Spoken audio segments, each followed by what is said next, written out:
الحمد لله رب العالمين وصلى الله على نبينا محمد وعلى آله وصحبه اجمعین. دوستان عزیز و ارجمند، خدمت تمامی شما بزرگواران عرض ادب و سلام و وقت بخیر دارم.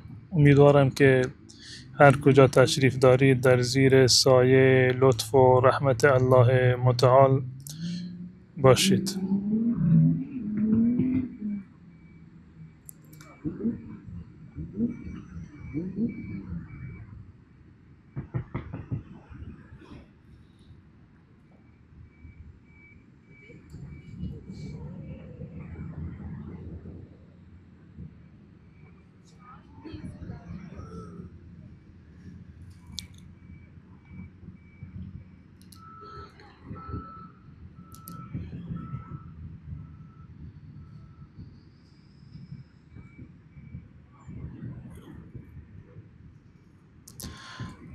روسری نپوشیدن هنگام اذان گناه می باشد؟ نه، هیچ گناهی ندارد این که یک فردی، خانومی در خانه خودش نشسته از اون طرف اذان گفته می شود. نه، به هیچ عنوان لازم نیست که به اصطلاح خانم روسری سرش بکند. حتی وقت شنیدن قرآن، حتی وقت تلاوت قرآن، این جز احکام شنیدن صدای اذان نیست. اما در موقع از شنیدن اذان از رسول الله صلی الله علیه و سلم نقل شده که شما همان چیزی را، کلماتی را که مؤذن میگوید همانها را تکرار بکنید، جواب اذان را بدهید. اما این که حتما زن باید روسری سرش باشد، نه، چون این چیزی از رسول الله صلی الله علیه و سلم نقل نشده. لاک داشته باشیم یا کاشت ناخن میشه روزه گرفت؟ روزه میشه. روزه تضادی با به اصطلاح کاشت ناخن یا لاک ناخن ندارد. اما مهمتر از روزه نماز هست که با وجود کاشت ناخن یا لاک ناخن وضو و غسل صحیح نیست. وقتی که وضو و غسل انسان باطل باشد در پی آن نماز هم باطل هست. اما روزه از نظر شرعی اشکالی ندارد، روزه قبول می شود. اما مهمتر از روزه نماز هست که با وجود لاک و کاشت ناخن قبول نمی شود. آیا می توانیم زکات به فامیل خواهر برادر داد؟ بله، هیچ گونه اشکالی ندارد. شما می توانید زکات خودتان را به فامیل خودتان بدید، به خواهرتون، به برادرتون یا افراد دیگر خانواده که هستند. می توانید که زکات را به اونها پرداخت بکنید، بلکه اینم بهتر و اولاتر هست، ثوابش بیشتر هست. یعنی هم به شما ثواب زکاتتان میرسد و هم ثواب صله رحم و برقرار کردن رابطه خویشاوندی، هر دو ثواب به شما میرسد. فقط زکات به پدر و مادر و به فرزند جایز نیست، یعنی بر اصول و فروع. اصول یعنی پدر و پدر بزرگ، فروع یعنی فرزند و نوه. بر اینها زکات جایز نیست و کسی که به اصطلاح خرج اون فرد برگردن شما هست. اما خواهر و برادری که به اصطلاح جدا زندگی میکنند، حتی ولو اینکه شما در یک منزل هم زندگی بکنید، از نظر شرعی وقتی که اونها فقیر باشند شما میتوانید زکات مال خودتان رو به خواهر و برادر خودتان بدهید.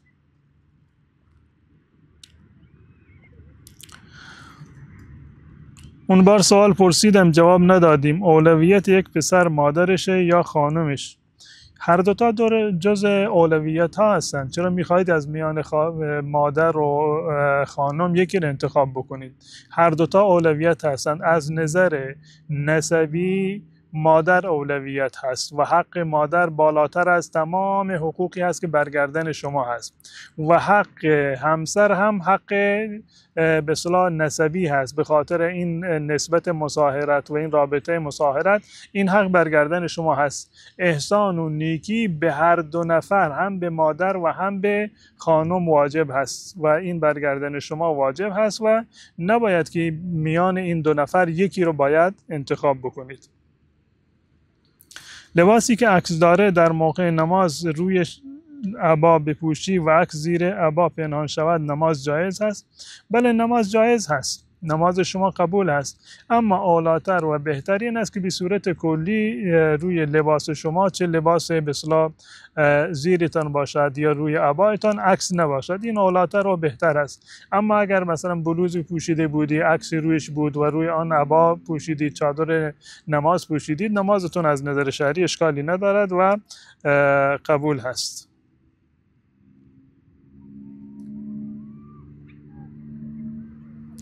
نماز خفتن بعد از ساعت 12 میشه بخوانیم؟ بهترین است که نماز عشا را شما تأخیر نکنید. بیشتر از ساعت 12 یا نصف شب نماز را تأخیر نکنید، زیرا رسول الله صلی الله علیه و سلم فرمودند که وقت نماز شب تا نصف شب هست و بیشتر از اون این را به تأخیر نیندازید. اما بیشتر علما معتقد بر این هستند، بنابر روایت دیگر، که هر نمازی وقتش تا نماز دیگر هست. اگر بنابر ضرورتی مشغول کاری بودید اشکالی نداره، نمازتون جایز هست. نمازتون جایز هست، اما سعی بکنید که نماز را از نیمه شب به بعد از 12 به بعد بیشتر تأخیر نکنید.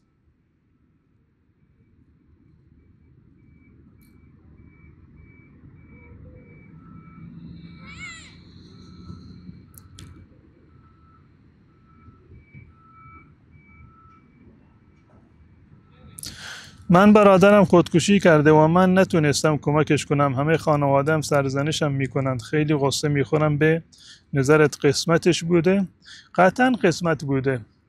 این هر اتفاقی که در دنیا میافتد بر اساس تقدیر الله متعال هست، بر اساس همان چیزی هست که الله متعال قبلا مقدر کرده بوده. ما انسانها در دنیا اختیاراتی داریم، یعنی می توانیم برای خودمان تصمیم بگیریم، کاری رو بخوایم انجام بدهیم یا کاری رو نخواهیم انجام بدهیم. در این حیطه ما قدرت داریم، اختیار داریم، اما اختیار ما در دایره اختیار الله متعال هست. یعنی این که ما در زندگی مجبور نیستیم که حتما فلان کار رو انجام بدهیم یا فلان کار رو انجام ندهیم، اما وقتی که توانستیم انجام بدهیم یعنی تقدیر الله بوده. اگر نتوانستیم انجام بدهیم، سعی و تلاش خودمون را کردیم اما موفق نشدیم، تقدیر الله متعال همین بوده. و هر انسانی وقتی که از دنیا می رود بر اساس همان تقدیر الله متعال از دنیا می رود، همون اجلی که الله متعال برایش مقدر کرده بود. و رسول الله صلی الله علیه و سلم توصیه کردند که وقتی که شما یک کاری رو می‌خواستید انجام بدهید و نشد، نگویید لو.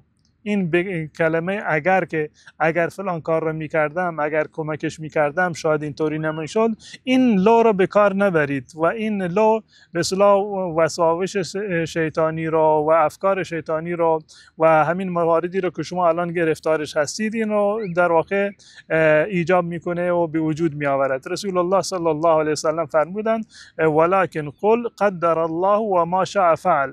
بگو که تقدیر الله متعال بوده و هرچی الله متعال مقدر کرده باشد همان اتفاق میافتد. این هم از همین قبیل است. وقتی که کسی خودکشی کرده، تصادف کرده، به هر دلیلی وفات کرده، یعنی این که قسمت و تقدیرش هم در واقع همین بوده.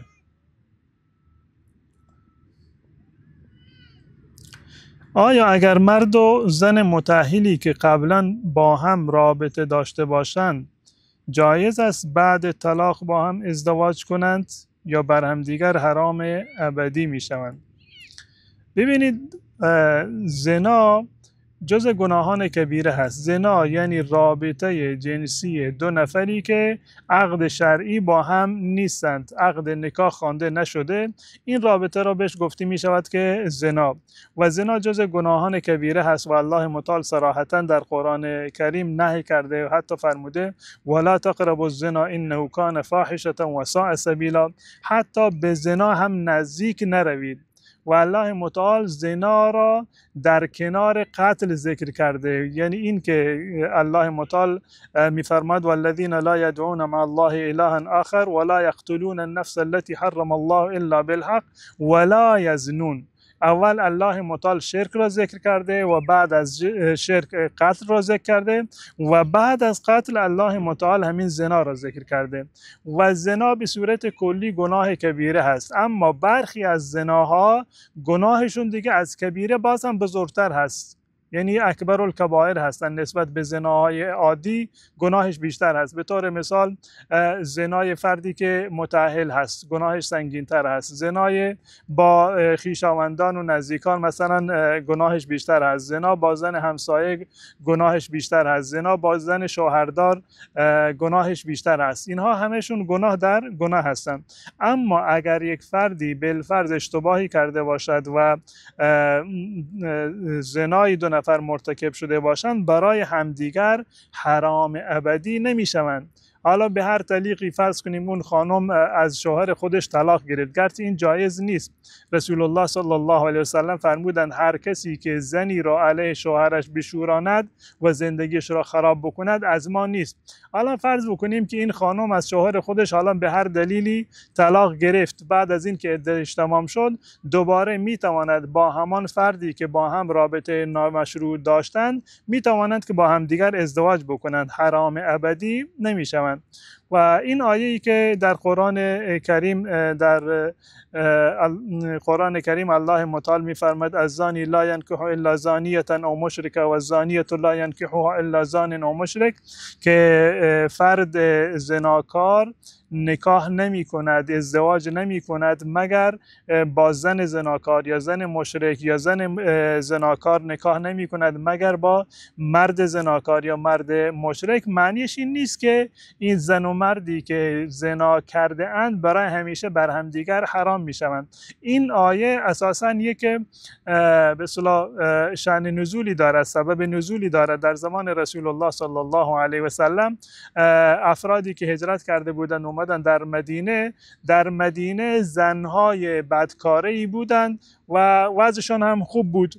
بعضی از این مهاجرین که آمده بودند فقیر بودند گفتند که ما میریم با اینها مثلا ازدواج میکنیم، الان زن هست و نمیدونم مال هم داره، ما هم که فقیری میریم با اونها ازدواج بکنیم. این آیه نازل شد که نه، اون کسی که زناکار هست و معروف به بدکاری هست و به قول معروف اون زمان پرچم داشتند و تابلو داشتند که هر کسی میخواست میره با اونها زنا میکرد، الله متعال اینو منع کرده. یا در جریان دیگری یکی از اصحاب رسول الله صلی الله علیه و سلم که کارش این بود که میرفت مهاجران را از مکه، اونهایی که اسیر بودند اونها رو می آورد به مدینه.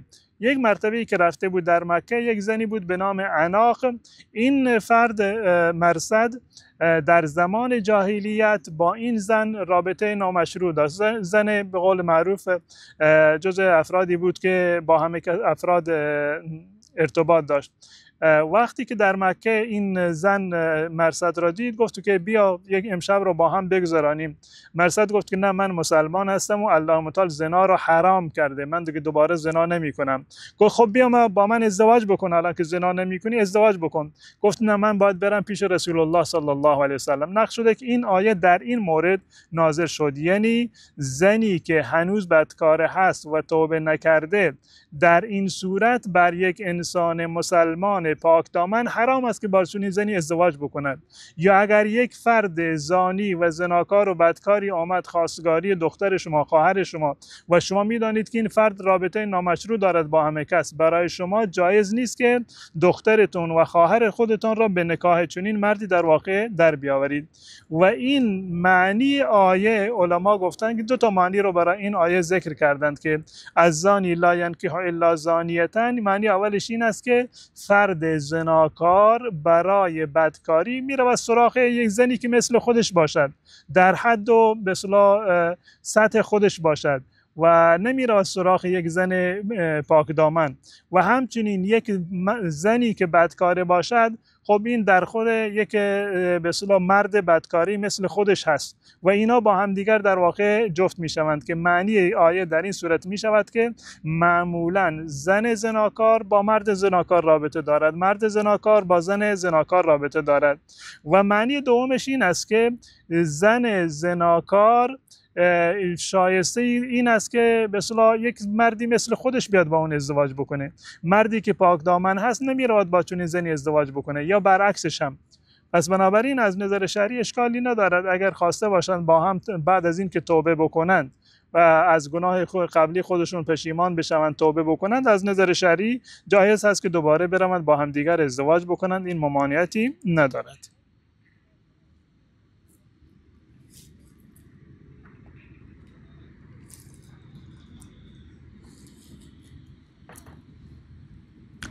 آیا نمازهای واجب قضا دارند چون در قرآن اشاره نشده؟ بله، نمازهای فرضی که انسان فوت می شوند باید قضایش را بیاورد و رسول الله صلی الله علیه وسلم اینو فرمودند که من نام عن صلات او نسیها، اگر کسی خواب افتاد از نمازش فوت شد یا اینکه مشغول کاری بود فراموش کرد، فلیصلیها اذا ذکرها، وقتی که یادش آمد نمازش را بخواند و غیر از این کفاره دیگری ندارد.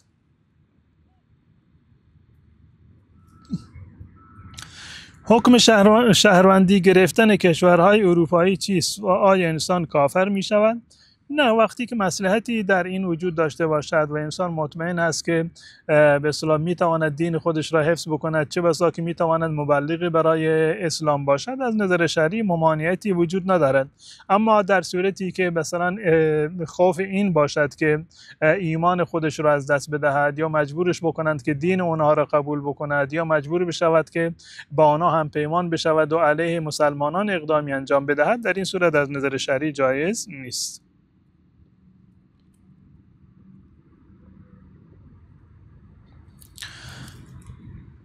سلام و درود ماموسا. رفتم پیش یک شیخ، بهم گفت طلسم جادو شدی. چند جلسه رفتم، خیلی اذیت میشم، باید چند جلسه دیگه هم برم. آیا معلوم میشه که کسی که این سحر و جادو برام کرده چطوری معلوم میشه؟ معمولا این که چه کسی سحر و جادو کرده این معلوم نمیشه و احیانا این افرادی که به طور مثال با جن و شیاطین سر و کار دارند شاید به شما بگویند که فلانی مثلا شما رو سحر کرده، اما معمولا اینا دروغ میگن، زیرا که جن و شیاطین به هیچ عنوان خیرخواه انسان نیستند، دشمن انسان هستند و میخواهند که مثلا با یک دروغی بین شما و بین خانوادهتون، من نمیدونم پسرعمو، دخترعمو، خانواده خویشاوندانتون میان شما اختلاف بندازن. اگر هم بگویند که فلان کس این به اصطلاح سحر و جادو کرده برای شما، باز هم حرفشون قابل قبول نیست و نباید که شما به این حرف اعتماد بکنید. آیا مشروب بخوریم و توبه کنیم نماز ما مورد قبول است و خداوند ما را به طور کامل میبخشد؟ بله، اگر کسی واقعا صادقانه توبه بکند از شرابخواری، صادقانه توبه بکند و از گناه خودش پشیمان بشود، از الله متعال طلب مغفرت بکند، تصمیم بگیرد که بعدا این گناه را انجام نمیدهد، قطعا الله متعال انسان را در واقع میبخشد و گناهان گذشتهش را معاف خواهد کرد، دیگه هم مؤاخذه‌اش نمی کند. در هر روز چند رکعت نماز سنت بخوانیم؟ نمازهای سنت به نمازی گفته می شود که اضافه بر نمازهای فرض هست. نمازهای فرض ما 5 وقت نماز هستند: 2 رکعت نماز صبح، 4 رکعت ظهر، 4 رکعت عصر، 3 رکعت مغرب و 4 رکعت نماز عشاء. اینها نمازهای فرض هستند.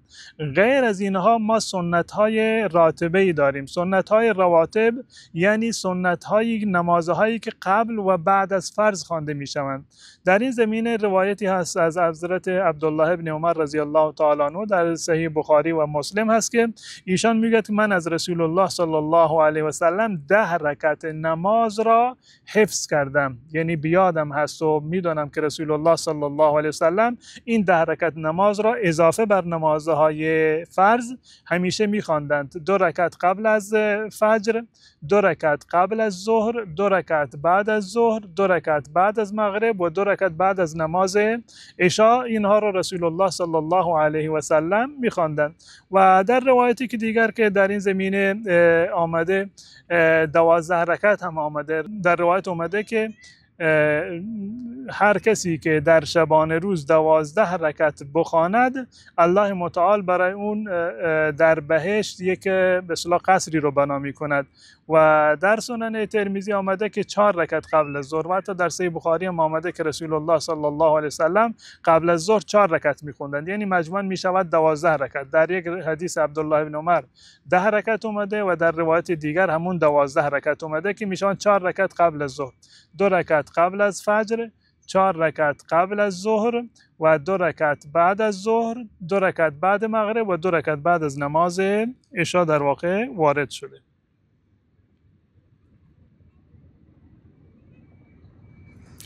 آیا قطع ارتباط با فامیلی که خودش قطع ارتباط کرده برای ما گناهی دارد؟ اگر اون طرف قطع رابطه کرده با شما، گناهی برگردن شما نیست، اما شما از طرف خودتون قطع رابطه نکنید. اگر شما هم متقابل قطع رابطه کردید، شما هم شریک گناه هستید. شما دیدید سلام بگویید، رفت و آمد بکنید، یا این که بهشون زنگ بزنید، احوال پرسی بکنید، حتی اگر خونهشون نتونستید برید، شما رو راه ندادن، در این صورت از برگردن شما گناهی نیست. اما این که شما به خاطر این که آنها قطع رابطه کردند شما هم قطع رابطه بکنید، این از نظر شرعی جایز نیست. و رسول الله صلی الله علیه و سلم فرمودند صله رحم این نیست که وقتی کسی رفت و آمد میکنه خونه شما، شما هم به خونه اون رفت و آمد بکنید. اما صله رحم این است که کسی که با شما قطع رابطه کرده، شما با اون رابطه خودت رو برقرار بکنید. صله رحم واقعی در واقع این هست، وگرنه این که کسی چون که خانه من اومده بین خاطر من زشته که خانهش نروم، این در واقع صله رحم نیست. عرض کردم که اگر کسی رابطهش رو با شما قطع کرد، رابطه وظیفه شما این است که شما رابطهتون رو برقرار نگه دارید. به این خاطر که فلانی قطع رابطه کرده، شما نباید که از طرف خودتون هم قطع رابطه بکنید. در کشور اروپا بدون روسری راه میریم گناه کبیره است. حجاب و پوشیدن به اصطلاح مو یکی از احکام شرعی و واجبات شرعی هست. فرقی نداره در اروپا و غیر اروپا، در جایی که نامحرم شما رو میبیند، از نظر شرعی شما باید که موی سر خودتان رو کاملا بپوشانید.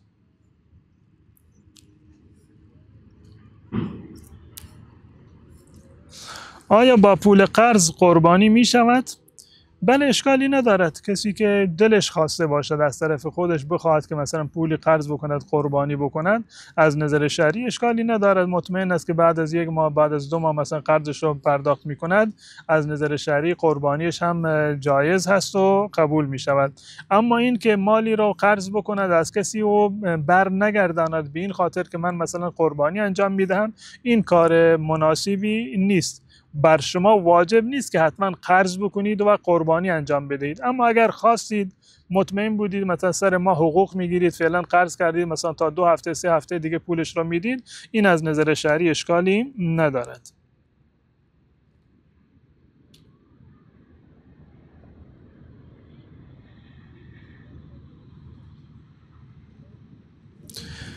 آیا نماز تهجد نشسته هم خوانده می شود؟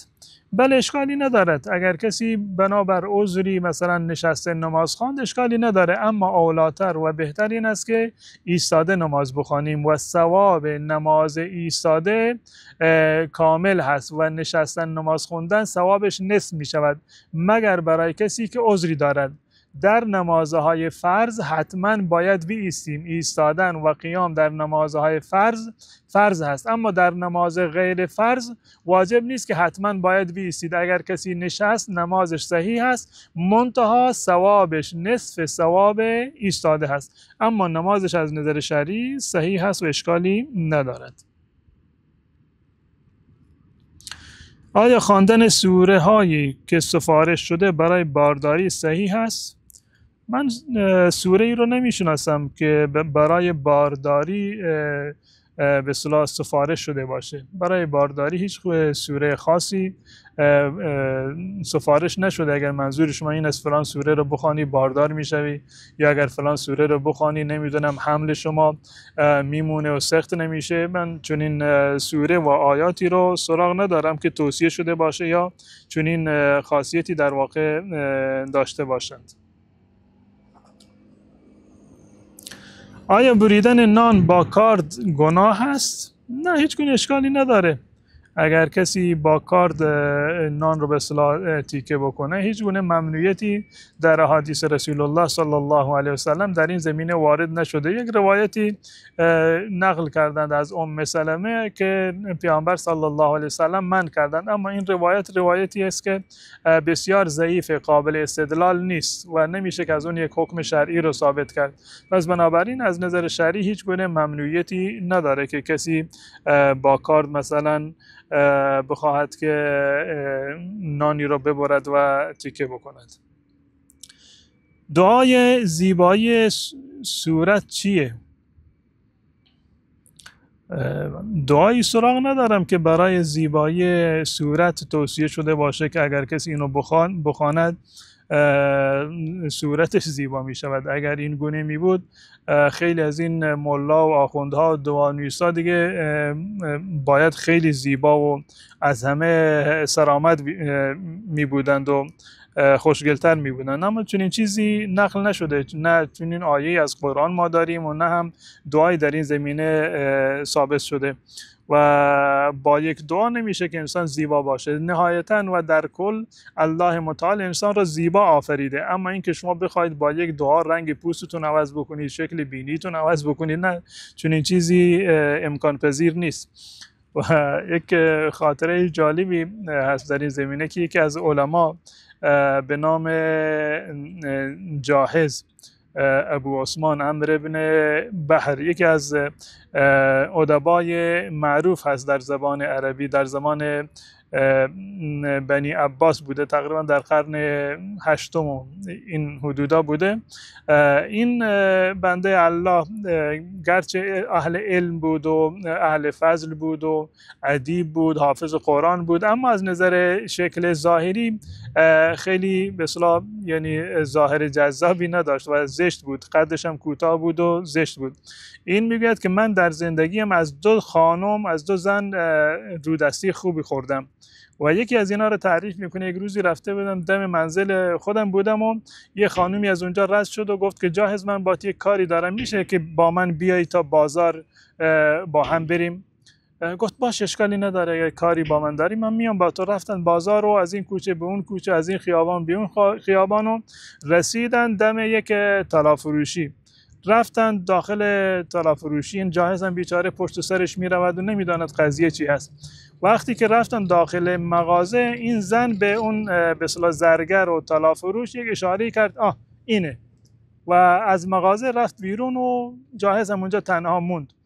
و جاهز دید که خب خبری نشد، گفت که جریان چیه؟ من چرا اینجا اومدم؟ چرا من اینجا آوردند؟ و این زن چی گفت که اینه؟ گفت که حقیقتش این خانم صبح اومده بود برای من گفته بود که یک انگشتری، یک طلایی داده بود که این طلا رو برای من یعنی دقیقاً سر شیطان رو برای من بساز، که من میخوام انگشتری هم این طلای من سر شیطان باشه، یعنی خیلی زشت باشه. و من گفتم که من که شیطان رو ندیدم که چقدر زشته که اونو برای تو مثلا قاب بگیرم. گفتی من خودم نمونهشو میارم. میگه رفته بود جایز را آورده بود که اینم نمونهش که این کار رو از این روی این کپی بگیرید برای من. به صورت کلی دعای عرض کردم که وجود نداره، اما از نظر شرعی آنگونه که عبدالله بن عباس رضی الله تعالی عنه میفرمایند ان للحسنة نورا فی القلب و ضیاء فی الوجه و قوة فی البدن. این که انسان نیکوکار باشد، این نیکی که انسان انجام میدهد دلش را روشن می کند، چهرهش را روشن می کند و بدن انسان را قوی می کند. حتی الله متعال در مورد اصحاب رسول الله صلی الله علیه و سلم می فرماید سیماهم فی وجوههم من اثر السجود، که نشانه صحابه از چهره هایشون نمایان هست، یعنی چون که شبها نماز شب می خوانند چهره هایشون در واقع نورانی هست، به دل برو هست، به دل می نشینند. و احیانا شما می بینید افرادی هستند که از نظر ظاهری شاید مثلا شکل و شمایل زیبایی نداشته باشند، اما در واقعیت به اندازه‌ای به قلب انسان می‌نشینند، انسان با اونها احساس آرامش میکنه. این از سبب همون نیکی و عبادت خالصانه و خصوصا نماز شب و عبادت خالصانه هست که انسان در خلوت انجام بدهد.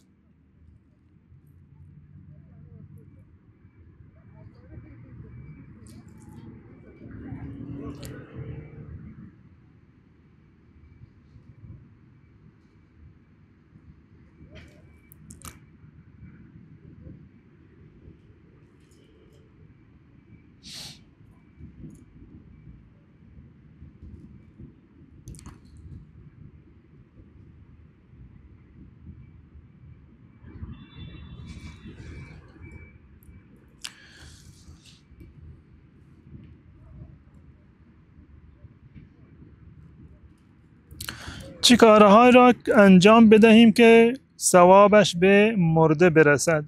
بهترین چیزی که ثوابش به مرده میرسد دعای خیر هست. همین که شما برای مردهتون دعا بکنید که پروردگارا فلان مرده مرا، پدر و مادر مرا، فلان عزیز مرا که از دنیا رفته، گناهانش را ببخش، از گناهان اون در بگذر و اعمال نیک اون را قبول بفرما، او را وارد بهشت بکن، او را از جهنم دور نگهدار و او را همنشین پیامبر و انبیا و اولیا بگردان و درجاتش را در بهشت بالا ببر. همین دعاهایی که شما بکنید این بالاترین ایصال ثواب برای میت هست. زیرا رسول الله صلی الله علیه و سلم فرمودند وقتی که انسان از دنیا می رود عملش قطع می شود مگر از 3 مورد و این 3 مورد صدقه جاریه هست. یکی صدقه جاریه داده باشه یا بعد از اون صدقه جاریه ایجاد شده باشه، یا این که یک علمی بعد از خودش به جا گذاشته باشه، مردم بیاد علمش میافتند، آموزگار بوده، معلم بوده، کتابی تالیف کرده، کتابی رو خریده پخش کرده، این علمی رو نشر داده. او ولد صالح یدعو له، آخرین مورد این است که فرزند صالح و نیکوکاری که برای والدین خودش در واقع دعا بکند. و در روایت دیگر آمده که احیانا مرده در روز قیامت سوال میکند از الله متعال که پروردگارا من این همه اعمال خیر نداشتم، این همه ثواب نداشتم، این ثواب از کجا به من رسیده؟ در جوابش گفته می شود به دعای ولدک لک، این به خاطر دعای فرزند صالح و نیک تو است که برای تو دعا کرده این مقام به تو رسیده. برای میت میشه دعا کرد، میشه برایش صدقه داد، خیرات و صدقات اینا جایز هست. این که شما برایش حج بروید، عمره بروید، صدقه جاریه ایجاد بکنید، تمام اینها از نظر شرعی بدون هیچ گونه اختلافی ثواب دارد و می شود که برای مردگان خودتان ایصال ثواب بکنید.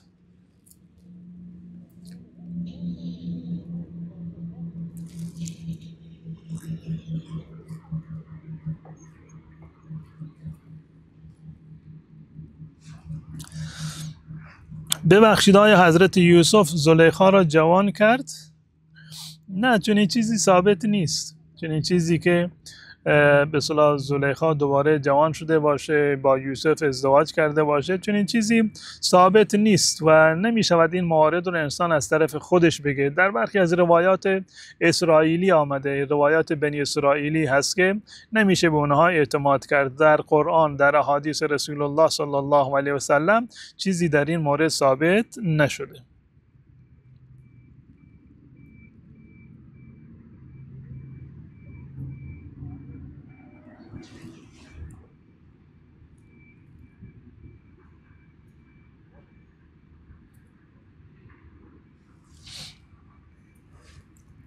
خالکوبی یا تتو حرام است؟ بله، از نظر شرعی خالکوبی و تتو جایز نیست. انسان نباید این کار رو انجام بده، زیرا رسول الله صلی الله علیه وسلم این کار رو من فرمودند و نفرین فرمودند و انسان نباید که این کار رو انجام بدهد.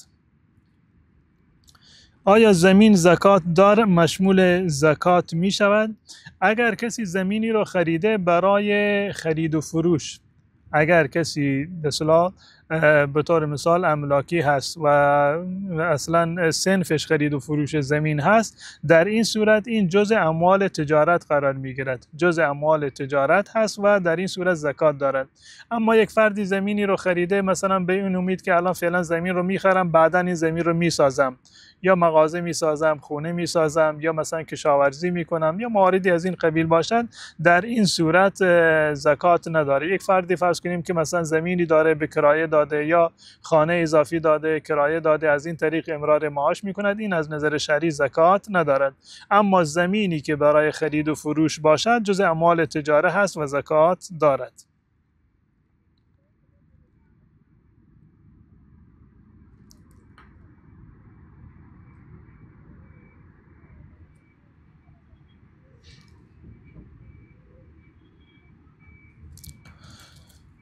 آیا حیوانی که به انسان ضرر برساند ریختن خونش مجاز هست؟ اولا سعی بکنید که به گونه‌ای که به اصطلاح یعنی بدون ریختن خونش این ضرر را از خودتان دفع بکنید. اما اگر واقعا یک حیوانی مزاحم شما باشد و اذیت و آزار بکنه، زندگی رو بر شما سخت کرده باشه، در این صورت حیوانی که موذی هست برای شما، سبب اذیت و آزار شده، اشکالی ندارد، جایز هست که اون رو از بین ببرید. استاد تو قرآن تناسخ چند بار تکرار شده، حتی تو سوره یاسین. عرض کردم خدمت شما تناسخ نه یک بار و نه چند بار، به صورت کلی اصلا در قرآن کریم اشاره به تناسخ نشده. این که روح یک انسانی بعد از مرگش به یک انسان دیگری برگردد، اون روح دوباره بیاد در دنیا زندگی بکند، چون این چیزی مطلقا ممکن نیست، در قرآن اصلا نیامده، بلکه برعکس اومده. کسی که از دنیا برود دوباره به دنیا بر نمیگردد، در عالم برزخ هستند، در میان ارواح و دنیا یک حجابی هست، عالم برزخ هست و نهایتا ارواح به جهان آخرت می روند و هیچ روحی به دنیا بر نمی گردد که در کالبد یک انسان دیگری بخواهد که مثلا وارد بشود و ادامه حیات بدهد.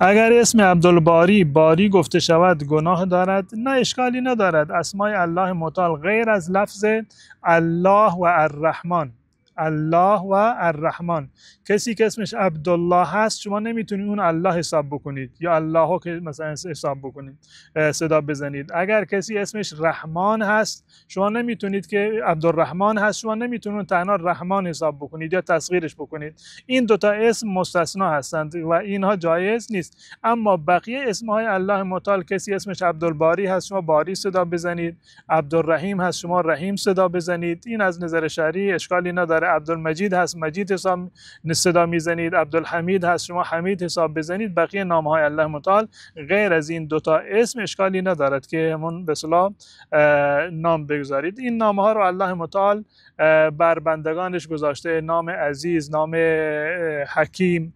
الله متعال اینها جز صفات الله، نامهای الله متعال هستند، اما برای بندگانش هم الله متعال در قرآن اینها را استفاده کرده.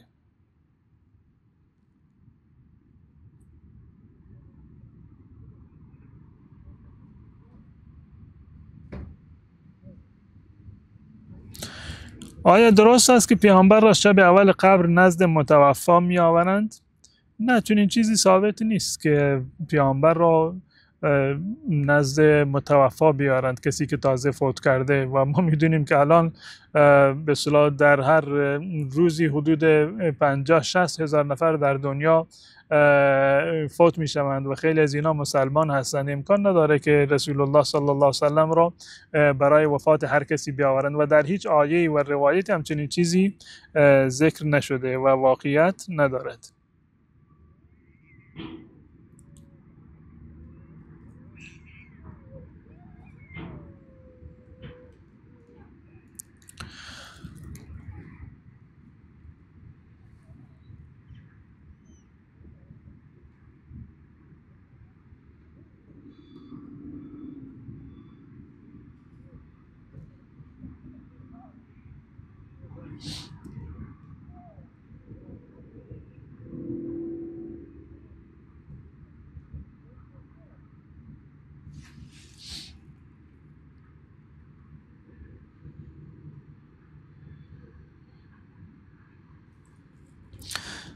میگه که من همسرم فوت کرده، علما گفتن 4 ماه و 10 روز باید در خانه بمانم.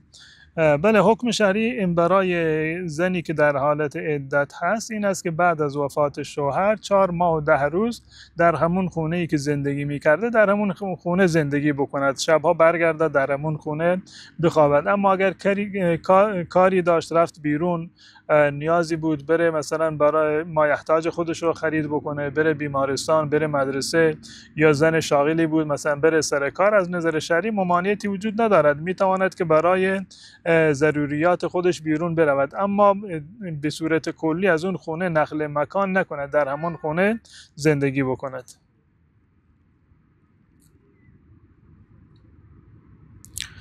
آیا ازدواج نکردن گناه است؟ اگر کسی میداند که با ازدواج نکردن در گناه نمیافتد، در این صورت اگر ازدواج نکرد گناهی نیست.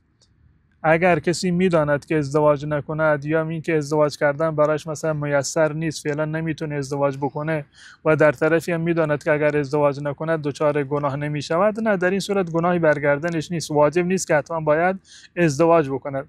اما اگر کسی توانایی دارد میتواند ازدواج بکند و میداند که اگر ازدواج نکند دچار گناه میشود، در این صورت بر این فرد واجب هست که باید گناه بکنه. یعنی برای این که خودش رو از گناه حفظ بکنه واجب هست که حتما باید در واقع ازدواج بکنه، اما در غیر این صورت واجب نیست.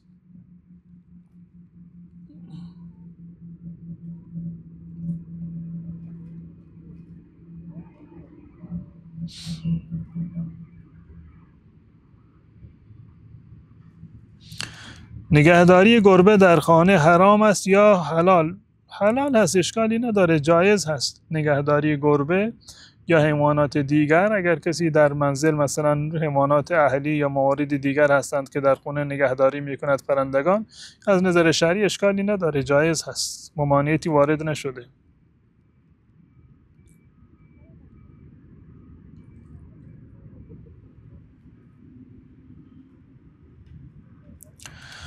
آیا نماز و قرآن را می شود بی صدا و در دلمان بخوانیم یا باید حتما با صدای بلند بخوانیم؟ ببینید، در مورد نماز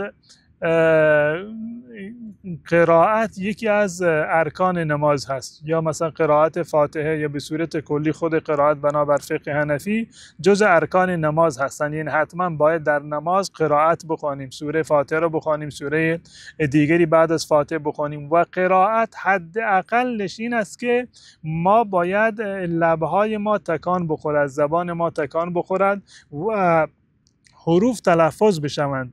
و این حداقل قرائت این است که انسان خودش صدای خودش را بشنود، یا حداقلش این است که حروف در واقع تلفظ بشوند، هوایی در واقع رد و بدل بشه و انسان حروف را تلفظ بکند. این حداقل قرائت است. اگر کسی در وقتی که نماز میخواند مثلا ایستاده، لب را روی لب گذاشته، به این صورت و نماز رو میخونه، مثلا اذکار رو میخونه، سوره فاتحه رو میخونه، در دل خودش میخونه، نماز چنین فردی باطل هست. حداقل قرائت این است که لبها باید حرکت بکند، حروف را باید تلفظ بکند و خودش حداقل همین صدای خودش را بشنود که دارد حروف را تلفظ میکند. در مورد نماز این حکمش این است که قرائت قلبی کفایت نمیکند، اون اصلا قرائت شمرده نمیشود که ما بگیم که به اصطلاح ثوابی دارد یا گناهی دارد در مورد نماز خوندن. به طور مثال برای کسی که در حالت جنابت هست، خواندن و تلاوت قرآن جایز نیست، اما این که در ذهن خودش مرور بکند، در قلب خودش مثلا یک چیزی رو مرور میکند و به خاطر خودش میآورد، این گناهی ندارد، زیرا که اساسا این قرائت شمرده نمیشود. اما برای کسی که مثلا یک تلاوت عادی هست، مثلا صرفا مثلا در دل خودش در افکار خودش با قرآن هست، قرآن رو تلاوت میکند، قطعا این ثوابی برایش دارد، گرچه قرائت نیست، ثواب قرائت ندارد، ثواب تلفظ قرآن رو ندارد، اما خود همین که فکر و دلش با قرآن هست و در دل خودش مرور میکند، این به جای خودش ثواب خاص خودش را دارد.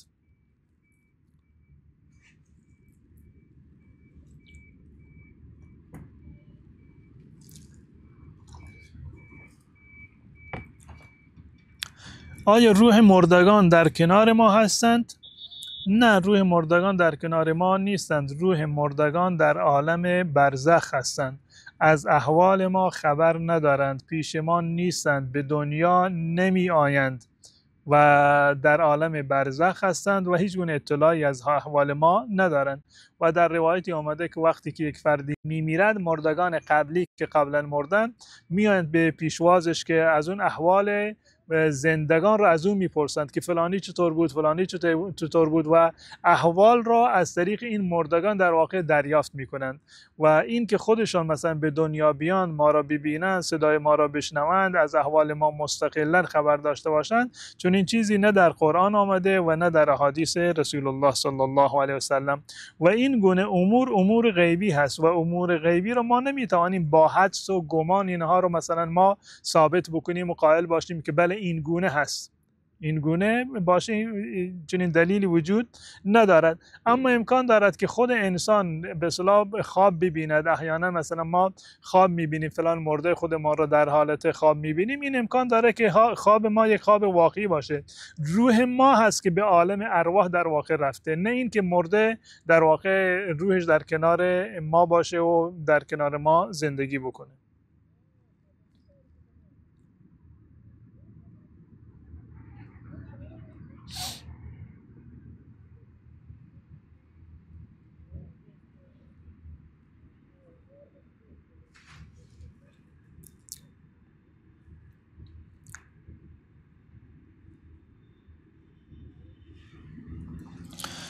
اگر کسی بگوید 1 2 3 طلاقی، آیا طلاق می شود؟ در بلوچستان گفتن طلاق نمی شود. ببینید بحث این که 1 2 3 طلاقی این بحث امروزی نیست. این خیلی وقت علما در واقع فتوا دادند که اگر کسی بگوید 1 2 3 طلاقی، این فقط 1 طلاقی واقع می شود. و اخیراً هم من یک فتوایی رو دیدم از دارالعلوم زاهدان صادر شده بود، دقیقاً همین سوال رو پرسیده بود یک فردی که به خانمش گفته 1 2 3 طلاقی، در جوابش گفته بودند که این 1 2 3 در واقع لغو هست و فقط 1 طلاقی شمرده می شود. و دلیلش رو هم این به اصطلاح مبحث اصولی بیان کرده بودند که عدد مفهوم ندارد. عدد مفهومی ندارد در فقه حنفی، در اصول فقه حنفی برخلاف اصول متکلمین در واقع مفهومی برای عدد قائل نیستند. و حتی در اینجا در کشورهای عربی، در عربستان سعودی، در مصر و در کشورهای حاشیه خلیج فارس، حتی اگر کسی به زن خودش هم بگوید که تو 3 طلاقی، این 3 طلاق را 1 طلاق حساب میکنن. گذشته از این که 1 2 3 طلاقی که مثلا 1 طلاق شمرده می شود که علمای احناف هم فتوا دادن، در اینجا بیشتر علما و حتی محکمه ها و دادگاه های خانواده حکمشون و فتواشون بر همین است که اگر کسی حتی بگوید که تو 3 طلاق هستی، این 3 طلاق را با یک لفظ همون 1 طلاق حساب میکنند و این مفهوم عدد را در واقع معتبر حساب قرار نمیدهند. در زمان رسول الله صلی الله علیه و سلم آنگونه که در صحیح مسلم آمده، عبدالله ابن عباس رضی الله تعالی عنهما میگوید که 3 طلاق در زمان رسول الله صلی الله علیه و سلم 1 طلاق شمرده میشد. یعنی رسول الله صلی الله علیه و سلم 3 طلاق را 1 طلاق میشمردند. و حتی در دوران خلافت ابوبکر صدیق و 2-3 سال از خلافت عمر فاروق رضی الله تعالی عنه هم به همین منوال بود که اگر 3 طلاق با 1 لفظ رو 1 طلاق حساب میکردند. حضرت عمر رضی الله تعالی عنه اومدند چون که طلاق زیاد شده بود و مردم به اصطلاح بی‌رویه استفاده میکردند و 1 طلاق بدعی رو ایجاد کرده بودند که مثلا یک باره 3 طلاق میدادند. حضرت عمر رضی الله تعالی عنه مشوره کرد، گفت تو نظر من اینه وقتی که این افراد به حرمتی برای شرع قائل نیستند، اون طلاق بدعی رو در واقع دارند صادر میکنند، همون گونه که خودشون گفتن ما هم بیایم این طلاق رو بر اونها الزام بکنیم. هر کسی که گفت 3 طلاق ما میگیم که بله همون 3 طلاق در واقع شده، اما به عنوان یک حکم بازدارنده از استفاده بی‌رویه طلاق. وگرنه در زمان رسول الله صلی الله علیه و سلم اون گونه که در صحیح مسلم آمده 3 طلاق با 1 لفظ همون 1 طلاق در واقع شمرده می شود. و از نظر عملی هم وقتی که به طور مثال مثلا ما یک حکمی داریم که به صورت کلی اذکار و اورادی که مثلا مقرون به عدد هستند، به طور مثال در بعد از نماز تسبیحات به اصطلاح فاطمی رو وقتی ما میگیم که سبحان الله و الحمدلله و الله اکبر، هر کدوم را 33 مرتبه بگوییم، اگر شما به کسی بگویی که 33 مرتبه تو بگو سبحان الله، نمیتونه بگه که سبحان الله 33 بار. خب این 33 بار نشد، همون 1 بار شد. این در واقع 1 بار طلاق داده. کسی که بگه 3 طلاقی یعنی 1 طلاق در واقع تلفظ کرده، 3 طلاق 3 بار طلاق نداده. الله متعال در قرآن کریم میفرماد الطلاق مرتان، طلاق 2 بار هست. وقتی که یکی طلاق میداد که تو 3 طلاقی، یک بار در واقع طلاق داده. یا در مورد رمی جمرات که مثلا 7 مرتبه باید جمره رو سنگ بزنیم. به اتفاق فقها اگر یک فردی بیاد مثلا 7 تا سنگریزه رو بردارد، یک جا یک بار مثلا رمی جمرات بکند، این فقط یک بار حساب می شود، 7 بار شمرده نمی شود. عرض کردم که در اینجا در کشور عربی هم فتوای علما و هم به اصطلاح حکم دادگاه ها بر این است که این رو یک طلاق حساب میکنند. اما جمهور مذاهب اهل سنت و در مناطق مانند بلوچستان و جاهای دیگر فتوا بر همین است که اگر کسی 3 طلاق یک جا بدهد، طلاق در واقع می شود. اما این قضیه که 1 2 3 طلاقی، این استثناء قرار دادند و در این صورت فقط همون یک طلاق را واقع می دونند.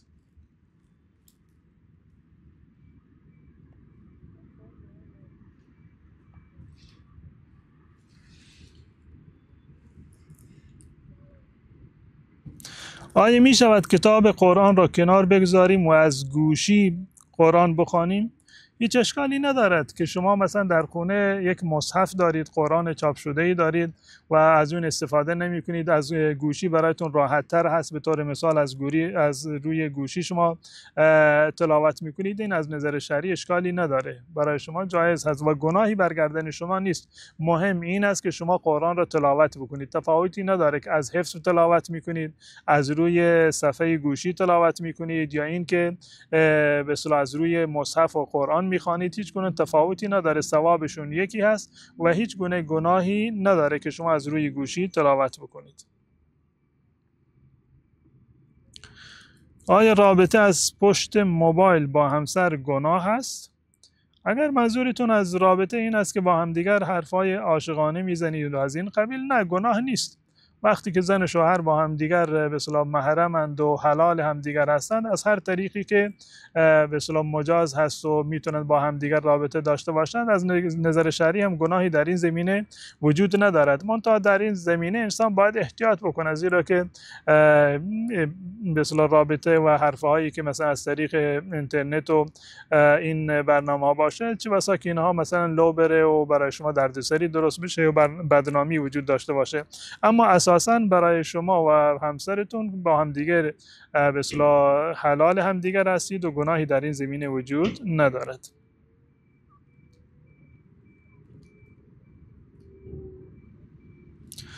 آیا میشه قرآن را ترجمهش را فقط بخوانیم همان ثواب را دارد؟ نه، خواندن ترجمه قرآن ثواب تلاوت را ندارد.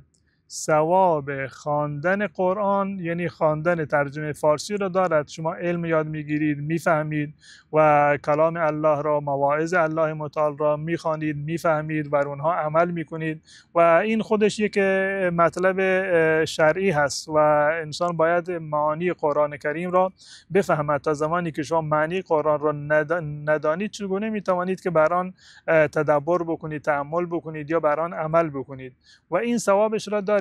اما صرفاً با خواندن ترجمه فارسی ثواب تلاوت قرآن به شما نمیرسد.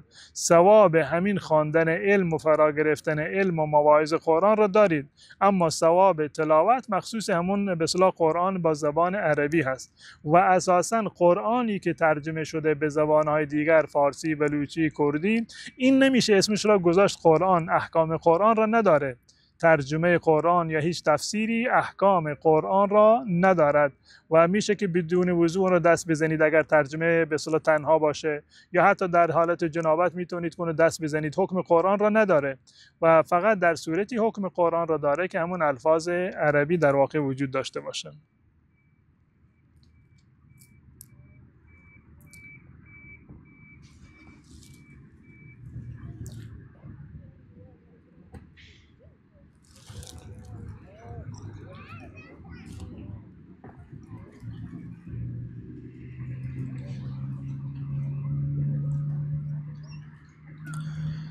پرنده تو خونه نگه داریم گناه هست؟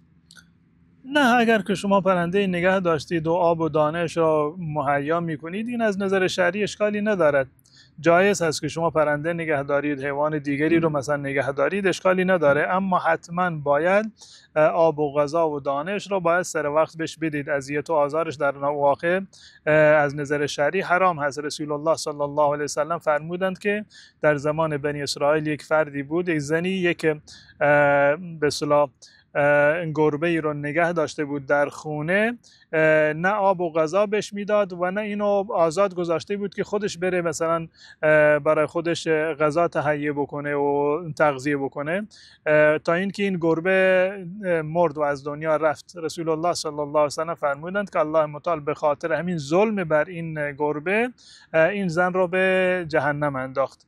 اگر کسی در خونه پرنده یا حیوان دیگری را نگهداری می کند، اشکال شرعی ندارد، ثواب هم دارد برای شما که برایش آب و غذا فراهم می کنید، اما مواظب باشید که به هیچ عنوان به اون ظلم و ستمی روا ندارید.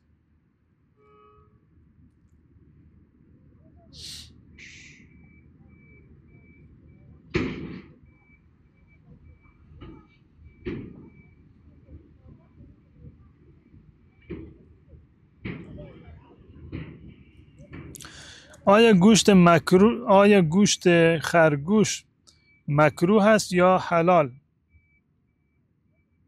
دلیلش چی است؟ گوشت خرگوش از نظر شرعی حلال هست، هیچ گونه نه کراهتی دارد و نه اشکال شرعی، هیچ گونه اشکالی ندارد و جایز هست. و در صحیح بخاری هم اومده که اصحاب رسول الله صلی الله علیه وسلم در یک سفری خرگوشی شکار کردند و خوردند. رسول الله صلی الله علیه وسلم میدید و حتی بنابر بعضی از روایات خود ایشان هم در واقع از گوشتش استفاده کردند. هیچ گونه اشکال شرعی نداره و کراهتی هم نداره، کاملا جایز و حلال هست.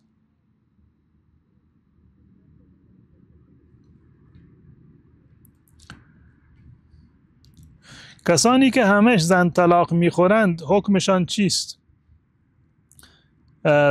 ببینید، زن طلاق یک حکم شرعی هست. برای مواردی الله متعال طلاق را مشروع کرده و این را مباح و جایز قرار داده که زندگی دو نفر، زن و شوهری، در واقع به یک مرحله‌ای برسد که به هیچ عنوان نمیتوانند که با همدیگر زندگی بکنند. زندگیشون در واقع تبدیل شده به یک جهنمی که نمیتوانند تحملش بکنند. در این صورت جایز هست که از همدیگر جدا بشوند و الله متعال طلاق را به یک گونه مشروع کرده که اگر کسی بر طبق شرع و طبق سنت طلاق بدهد، ممکن نیست که پشیمان بشود. در قرآن الله متعال میفهمه الطلاق مرتان فامساک بمعروف او تسریح باحسان. طلاقی که رجوع در آن وجود دارد دو مرتبه هست. بعد از این که طلاق دادید، یا مثل آدم برگردید زندگی بکنید، یا به خیر و خوبی در واقع زن رو رها بکنید، بگذارید که در واقع عده‌اش میگذرد و از همدیگر کاملا جدا بشوید. و طلاق مسنون این است که حتما باید یک طلاق داده بشود، نه دو طلاق و نه سه طلاق. یک طلاق باید داده بشود. شرط دومش این است که باید در حالت طهر باشد، نه در حالت پریودی و حیض، حتما باید در حالت طهر باشد. و شرط سومش این است که در این طهر بگونه‌ای باشد که در این طهر با همدیگر نزدیکی نکرده باشند. در این طهر و پاکی، در حالت پاکی، با همدیگر نزدیکی نکرده باشند. یعنی این که در زمانی شوهر زنش را طلاق بدهد که از نظر جنسی خیلی به زن در واقع نیاز داره. زن قبلا عادت ماهیانه بوده، الان یک هفته با هم رابطه نداشتند، الان که به اصطلاح پاک شده، زن و مرد به همدیگر نیاز دارند برای ارضای غریزه جنسی خودشان. اگر یک مردی با وجود این که نیاز دارد، نیاز خودش را نادیده بگیرد و باز هم اصرار بر طلاق داشته باشد، معلوم می شود که حتما قضیه جدی و غیر قابل تحمل هست. اما حتما باید یک طلاق باشد و دو طلاق در یک جا بدهد، دو طلاق در حالت حیض بدهد، یک طلاق مثلا در حالت طهری که در آن ازدواج همبستری کردن، تمام اینها طلاق بدعی شمرده می شوند. و خود این زن طلاق خوردن یک به اصطلاح امر بسیار ناپسندی هست و متاسفانه این یکی از مواردی هست که حجاج ابن یوسف اینو ایجاد کرد برای اینکه برای خلفای زمان خودش از مردم بیعت بگیرد، اونها رو زن طلاق میداد. قبل از اون زن طلاقی وجود نداشته. متاسفانه امروزه این زن طلاق در میان مردم بسیار زیاد شده، سوء استفاده میکنند از این حکم شرعی و از روی جهالت و نادانی رو در واقع به کار میبرند و در موارد خیلی زیادی و قریب به اتفاق یعنی منجر به در واقع ناراحتی می شود، منجر به پشیمانی می شود. این از نظر شرعی کار اشتباهی است. اما نظر بنده این است که برای مواردی که زن طلاق هست، برای مواردی که زن طلاق هست، این قسم زن طلاق با طلاق معلق متفاوت هست. قسم زن طلاق با طلاق معلق متفاوت است. طلاق معلق یعنی این که یک فردی میخواهد زن خودش رو طلاق بدهد، میگوید که فردا که فلانی از سفر برگشت و طلاق هستی. خب این هدفش طلاق دادن بوده، میخواسته طلاق بدهد، اما اینو موکولش کرده به فردا و به فلان اتفاق فلانی از سفر بیاد، فردا که مثلا آفتاب برآمد مثلا تو طلاق هستی، هدفش همون طلاق دادن هست. اما مواردی داریم که طرف هدفش طلاق دادن نیست، هدفش ترساندن هست، یا اینکه هدفش مجبور هست که مثلا کسی دیگر حرفش رو قبول نمی کند و مجبورش کردن تو بیا الان ما قسم به نام الله رو قبول نداریم، گرچه این یک گناه بزرگی هست، بیا برای ما زن طلاق بخور. زن طلاق میخوند برای اینکه حرفش رو باور بکنن. این مورد با اون مورد قبلی کاملا متفاوت هست. شیخ الاسلام ابن تیمیه، ابن قیم و بسیاری دیگر از به اصطلاح علمای معاصر و محاکم شرعی امروزه بر این حکم میکنند که این قسم به طلاق هست و حکمش مانند قسمی به نام الله متعال است و وقتی که قسم خورده حکمش این است که باید کفاره بدهد، یا این که 10 نفر مسکین رو غذا بدهد، یا این که لباسشون بدهد، یا اگر که توانایی ندارد از نظر مادی به اصطلاح 3 روز به جایش روزه بگیرد.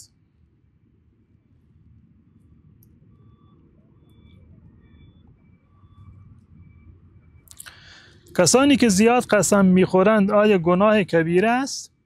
قسم خوردن، قسم دروغ گناه کبیره است. قسم دروغ گناه کبیره هست که به اصطلاح شرعی یمین غموس هست.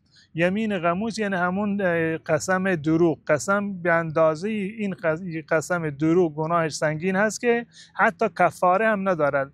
اگر یک فردی قسم راستی بخورد و قسمش را بشکند کفاره دارد. عرض کردم که باید 10 مسکین رو غذا بدهد یا لباس بدهد، یا این که به جایش اگر در صورتی که توانایی ندارد 3 روز به جایش روزه بگیرد. این کفاره شکستن قسمی هست که شما نتوانستید که به پایش بیستید. اما این که یک فردی قسم دروغ بخورد این یمین غموس هست، این گناه بسیار سنگینی هست و به اندازه‌ای که کفاره هم ندارد. حتما باید توبه بکند، صدقه بدهد و کارهای دیگری انجام بدهد تا اینکه این گناهش رو الله متعال در واقع ببخشد. اما این که قسم هایی که تکیه کلام هست، قسم هایی که تکیه کلام هست و احیانا یک فردی مثلا ناخواسته تکیه کلامش هست، کجا بودی؟ مثلا مسجد بودم، تو رو خدا والله دارم از مسجد میام. این تکیه کلام هست، این قسم عمدی نیست. الله متعال به خاطر این قسم های غیر عمدی که تکیه کلام هست الله متعال انسان رو مؤاخذه نمی کند. اما اگر کسی همیشه مثلا قسم عمدی میخورد اون از نظر شرعی گناه هست و انسان باید از آن پرهیز بکند. 7 سنگ طلاق یعنی چی؟ من 7 سنگ طلاق رو نشنیدم، همین 3 سنگ طلاق رو شنیدم که معمولا بسیار از مردم عادی مثلا 3 تا سنگ بر میدارند و میندازند، یا مثلا 3 تا حبه قند مثلا در جلوشون هر چیزی باشه 3 تا دانه خرما، این 3 تا رو مثلا میگیرند و میندازند که بیا این طلاقای تو هست. و این که 7 طلاق باشه من چنین چیزی رو سراغ ندارم. و در این صورت این حکمش همون حکم 1 2 3 طلاقی، این حکمش همون مورد هست. اگر کسی مثلا به زنش بگوید که 1 2 3 طلاقی، همون 1 طلاق واقع می شود، اون قبلی در واقع معتبر نیست و لغو شمرده می شود و مفهوم عدد معتبر نیست. اگر کسی 3 سنگ بردارد بندازد جلوی زنش، مثلا بگید که تو طلاق هستی یا اینها طلاق های تو هستند، همون 1 طلاق در واقع می شود. چی بگه که 7 طلاق، 7 سنگ بندازه، چه 3 سنگ بندازه، معنیش یکی از تفاوتی ندارد.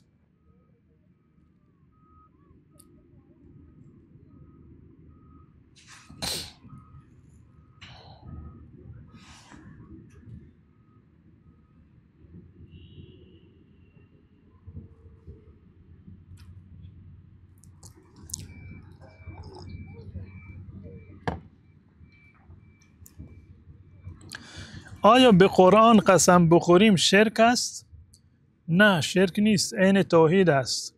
قسم خوردن به قرآن قسم به غیر الله متعال نیست، قسم به صفت الله متعال هست.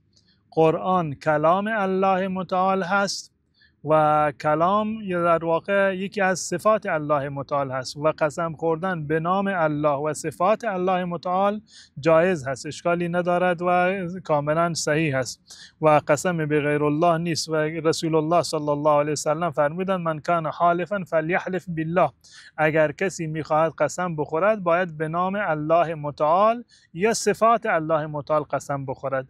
اما قسم خوردن به غیر نام الله و به غیر صفات الله در واقع شرک اصغر شمرده می شود. قسم خوردن به قرآن از نظر شرعی اشکالی ندارد و قسم به صفات الله متعال هست.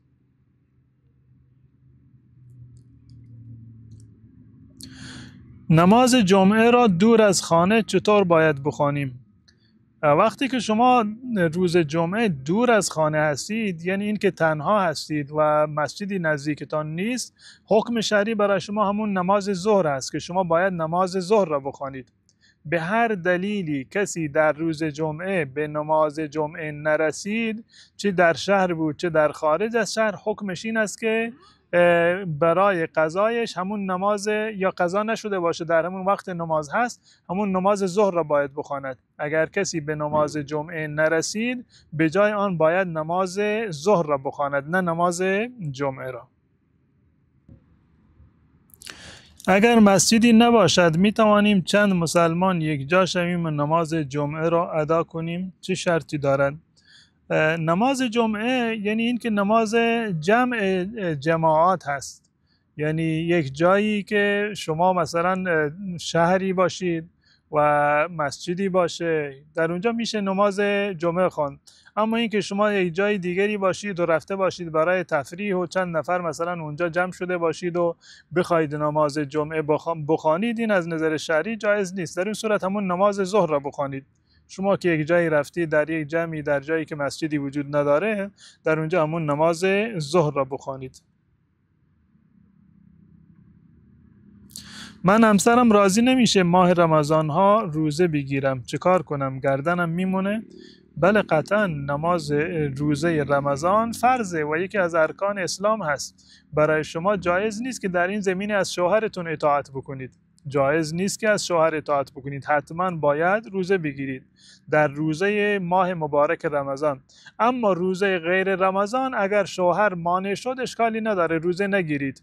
غیر رمضان روزه نفل و سنت اشکال نداره، شوهر میتونه که زنش رو منع بکنه. شما میتونید که مثلا شوهر در خونه هست و نیاز داره به شما و اجازه نمیده، اشکالی نداره، روزه نگیرید در غیر رمضان. اما برای رمضان بر شما فرض هست، حتما باید روزه بگیرید. حرف الله متعال باید غالب بر حرف شوهر باشه و رسول الله فرمودند که در جایی که اطاعت از مخلوق منجر به نافرمانی از خالق می شود، هر کسی باشه شما اجازه ندارید که از اون اطاعت بکنید.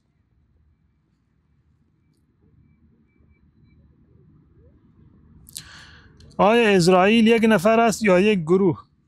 اسرائیل یک نفر است، گرچه نام اسرائیل ثابت نیست. نام اسرائیل، این نام برای فرشته مرگ ثابت نیست، نامش همون ملک الموت است، فرشته مرگ به اصطلاح. و خودش یک نفر هست، اما فرشتگان دیگر همکاران و اعوان زیادی دارد که در واقع ارواح را قبض می کنند.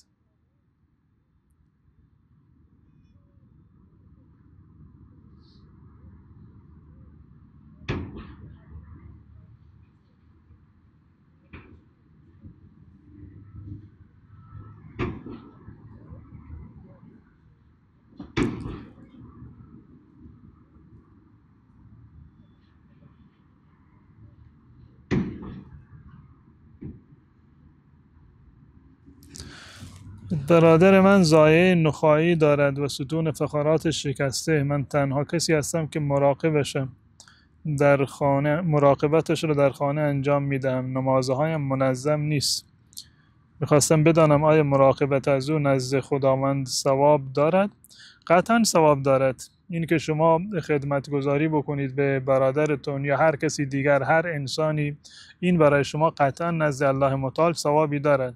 اما سعی بکنید که نمازتون هم منظم باشه و این مانع نمیشه که شما خدمت برادرتون انجام میدید، کارهاش رو انجام میدید. این مانع عبادت شما نمیشود. وقت عبادت الحمدلله که وقتش زیاد هست، فرصت هست. مثلا نماز صبح را، نماز ظهر را تا عصر میتونی، نماز عصر هم وقتش طولانی هست، نماز مغرب، نماز عشا رو میتونی سر وقت بخونید. یعنی تضادی و این که با هم دیگر این دو کار تضادی داشته باشن تضادی نداره. میتونید که عبادت خودتون هم سر وقتش انجام بدید و این که خدمت برادرتون انجام میدید و کارش انجام میدید، این هم یک عبادت دیگر هست.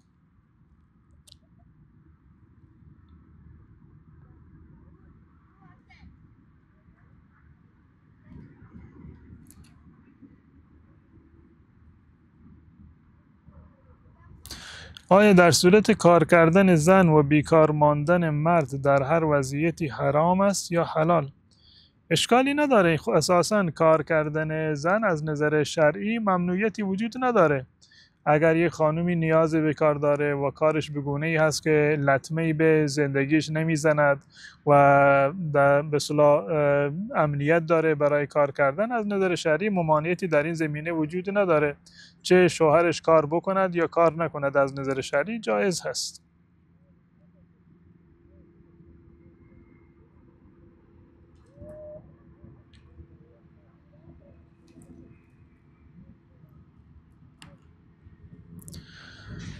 خب دوستان عزیز، به همین مقدار کفایت میکنیم. تا فرصت دیگر شما بزرگواران را به الله متعال میسپارم. و السلام علیکم و رحمت الله و برکاته.